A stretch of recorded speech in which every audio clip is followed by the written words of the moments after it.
53-year-old Christopher Carl Reagan was a divorced father of adult children, a veteran of the United States Air Force, and a responsible, hard-working man.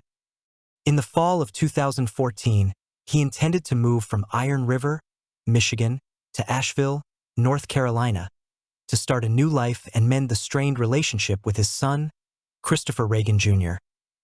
On October 15, 2014, Chris had a scheduled meeting for a pre-employment drug screening before starting a new job. But he never showed up. The truth led investigators and Chris's loved ones down a dark, winding path, revealing sinister secrets.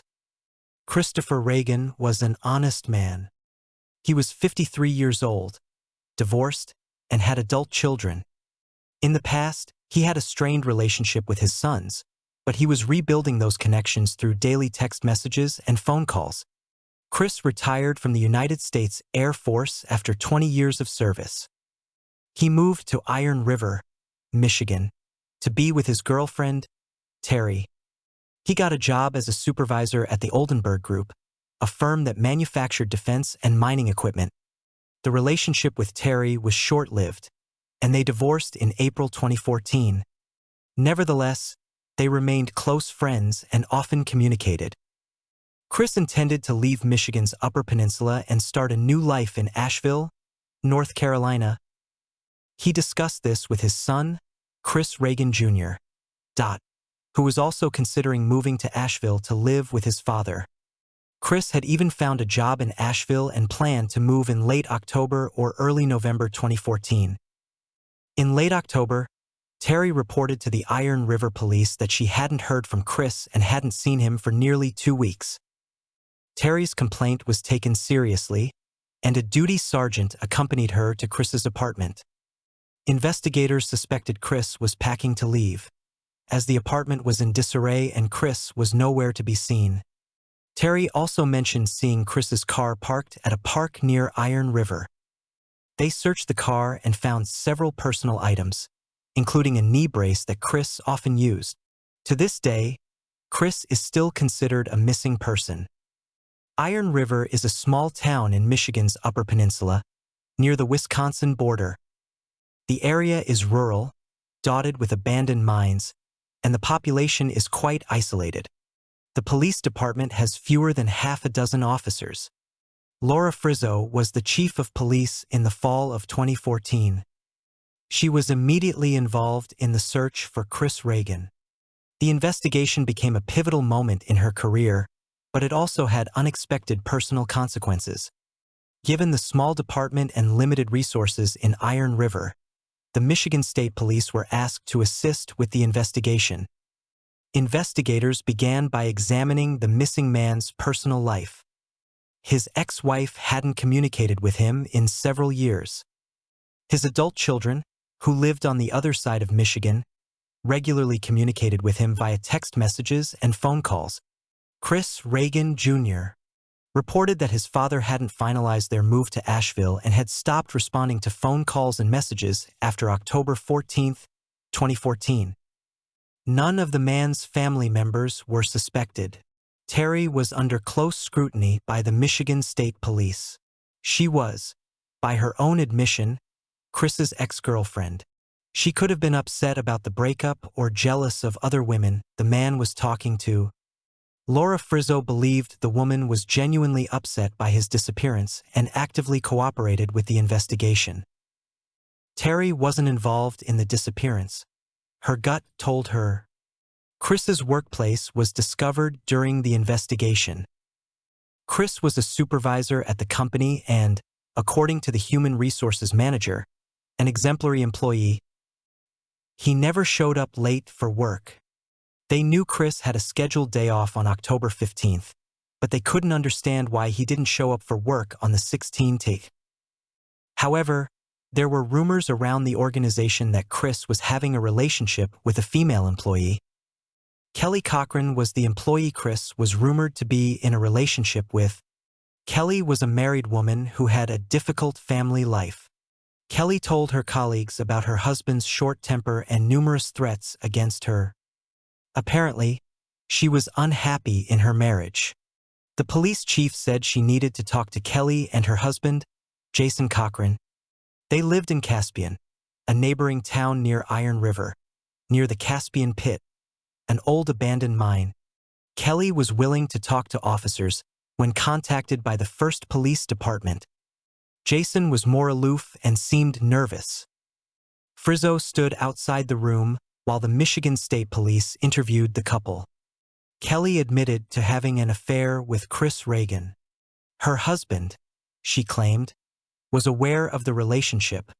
She stated that she had called and texted him several times since then, but he never responded and seemed angry with her for refusing to move with him to North Carolina. Jason, who was interviewed separately, confirmed that he was aware of his wife's sexual relationship with Chris Reagan, but he knew nothing about Chris's whereabouts. Jason explained that he was disabled due to his health. He claimed that after his body failed him, he could no longer have sex, and to keep his wife, he agreed to turn a blind eye to her having affairs. He was aware of at least 2 men his wife was seeing. Kelly admitted in her interview that she had an affair with a colleague from Oldenburg who worked under Chris's supervision. Eric, the other man Kelly was seeing, admitted to being in a relationship with her. He was under the impression that she and her husband were divorced. He told investigators that he was tired of Kelly because she would stop texting and communicating with him for several days at a time and then resume communication again. He was fed up with the relationship.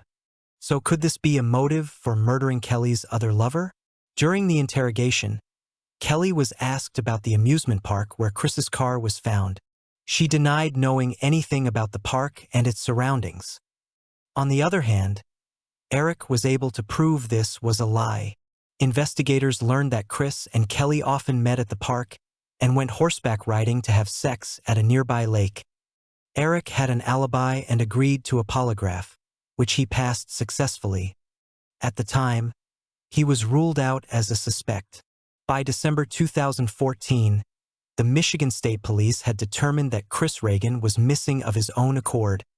They speculated that he had committed suicide or left to start a new life somewhere else. The police didn't believe Chris Reagan wanted to be found. They no longer wanted to invest precious time in the investigation. Laura Frizzo was determined to find Chris Reagan. She had a suspicion that Kelly and Jason Cochran knew where Chris was and were involved in a crime. While Laura advocated for Chris, the Iron River City authorities reduced their support and resources for the investigation.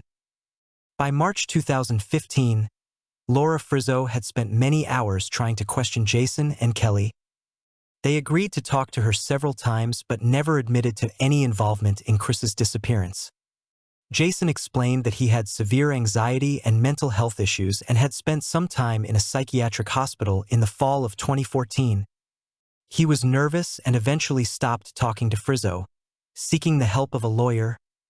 Kelly was caught in multiple lies, but none proved her involvement in Chris's disappearance. She didn't seem as anxious as her husband, but Frizzo was convinced they were both involved. The lies began to pile up, likely providing grounds for a search warrant at the Cochrans' home. The Cochrans visited their neighbors while the house was being searched. Frizzo, a police inspector, and private detectives found blood spatter on a painted-over ceiling inside the home. They also found firearms, knives, and clubs in the house. They couldn't find Chris Reagan, but Frizzo hoped it could be proven that the blood spatter belonged to Chris. However, the blood was damaged by cleaning agents and paint and couldn't be used for DNA extraction. In fact, the lab couldn't even determine if it was human or animal blood. The search warrant scared Jason and Kelly. They disappeared the next day. Fortunately, the private detectives assisting with the investigation had placed a GPS tracking device on their car, which informed Frizzo that the couple was in Indiana. They had returned to their hometown. Frizzo was convinced they were fleeing an imminent arrest, but unfortunately, there wasn't enough evidence to arrest the couple. However, it was enough to obtain a warrant for DNA testing. The neighbors who sat with the Cochrans during the house search had information they thought Frizzo should know. The neighbors, a man and his nephew, said their grandmother heard what she thought was a gunshot from Kelly and Jason's house around October 14. They claimed that after that night, Jason and Kelly frequently used power tools to renovate their house in the middle of the night. They didn't think much of it until Chris Reagan went missing. What they said next sent chills down Frizzo's spine. The Cochrans were always short on money. They barely made ends meet. Jason didn't work, and despite Kelly's numerous jobs, the couple had limited resources. However, within a few days of Chris's disappearance, the couple repeatedly invited them over for dinner and barbecues. They described how the couple served enormous amounts of meat, which they had never done before. They claimed the meat wasn't Hamburger, and that Jason said he worked as a butcher with exotic meats. The neighbors now believe they were served the cooked remains of Chris Reagan.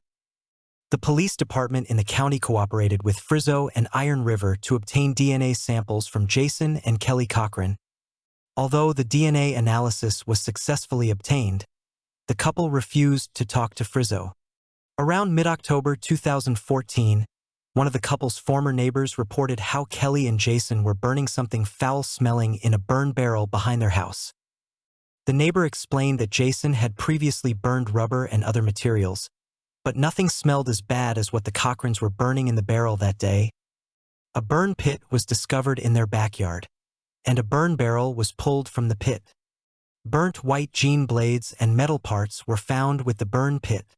They couldn't directly link the finding to Chris Reagan, but it further proved that Kelly and Jason were involved. Investigators also found a notebook containing a story written by Jason. The story featured a main character, a psychopathic killer similar to Jason. More circumstantial evidence, but no conclusive proof. Despite the lack of support from the city and state, Laura Frizzo continued to dig and search. On February 20, 2016, Kelly Cochran called 911. Her husband was barely conscious, blue, and vomiting. First responders tried to revive Jason Cochran, but to no avail. He was already dead. An autopsy of Jason's body showed that he had a massive dose of heroin in his system, enough to kill him. However, he had a hemorrhage indicating he had been choked. His death was classified as a homicide. Jeremy Ogden, a detective from Indiana, was brought in to investigate the case. Kelly Cochran was questioned about the day her husband died. She claimed she woke up to him not snoring as usual, and at that moment, he started vomiting and turned blue. She told several stories that contradicted each other in terms of specifics. According to Jeremy Ogden, Kelly Cochran killed her husband. He also communicated with Laura Frizzo, and they began to collaborate. Kelly developed a trusting relationship with Jeremy Ogden. A friend of Jason's came forward and agreed to work as a confidential informant for the FBI. He believed Kelly was responsible for Jason's death and wanted to help. According to the informant, Jason sent him a letter before his death, asking him to forward it if anything happened to him. The letter was addressed to the Iron River Police Department. Kelly eventually agreed to talk to Detective Ogden out of fear of being caught. She claimed to know what happened to Chris Reagan. Over time, she recounted the gruesome details to the detective, and at the same time, she blatantly lied. She claimed Chris visited her on October 14, 2014. She described performing oral sex on him and then having intercourse. She claimed Jason shot Chris Reagan while they were having sex. She said Jason was the aggressor, and she had no idea he was home. Kelly also said she was afraid of her husband, who forced her to clean up after he dismembered Chris's body in front of her. She led the police to a county road and a remote patch of woods where she claimed parts of Chris's body were dumped. Initially, they couldn't find any remains. Kelly seemed to be leading them on a wild goose chase. Eventually, she led them to an area where police found a skull. Chris Reagan was identified. Chris's body was also found. Kelly then showed Detective Frizzo a pair of pliers she claimed she used to remove the bullet from Chris's head at their former home. Blood from Chris Reagan was found on the pliers. Kelly told investigators that the motive was a pact she and her husband made on their wedding night. If either of them cheated, they were responsible for killing the other. Kelly Cochran was charged with the murder of Chris Reagan in October 2016. Along with other charges related to the crime, she turned down numerous plea deals and opted to go to trial. She was sentenced to life in prison after being found guilty of first-degree murder. She was also charged with the murder of Jason Cochran. She pleaded guilty and was sentenced to 65 years in prison concurrent with her life sentence, to be served in Michigan. She admitted to injecting him with heroin before strangling him and continued to tell numerous stories that shocked authorities after her arrest. Kelly's brother claimed that Kelly may have killed many more people in the past, in addition to her late husband. Both allegedly had numerous affairs and are suspected of murdering at least 9 people, feeding their remains to the organic pigs they raised in Indiana. Kelly describes herself as a psychopath and shows no remorse for her actions. "Kindness isn't in my DNA," she says. Kelly tells her mother that she's a serial killer and believes she was born that way.